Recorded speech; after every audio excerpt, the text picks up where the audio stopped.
दुनिया की 10 सबसे खतरनाक नौकरियां। Number 1, under water welder. इनका काम पानी के नीचे की वेल्डिंग और मरम्मत का काम होता है। Number 2, bomb squad. ये नौकरी किसी खतरे से कम नहीं है। इसके करने वालों की जान हमेशा खतरे में रहती है। Number 3, wind glass cleaner. इस जॉब में आसमान छूती इमारतों को साफ करना होता है। Number 4, deep sea fishing. इसमें गहरे पानी के अंदर मछुआरों को घंटों तक काम करना पड़ता है। Number 5, snake milker. इनका काम सांप का जहर निकालना होता है।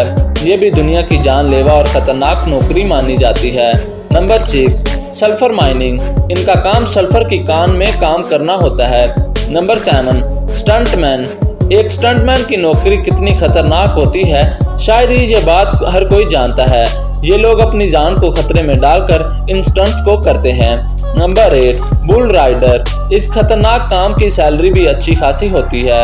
Number 9, crocodile wrestler. इस नौकरी को करने वाले शख्स को मगरमच्छ के मुंह के अंदर अपना सर डालना पड़ता है। Number 10, power line workers. ये नौकरी भी किसी खतरे से खाली नहीं होती। इसमें ऊंचे टावरों पर चढ़कर हाई वोल्टेज तारों की मरम्मत करनी पड़ती है।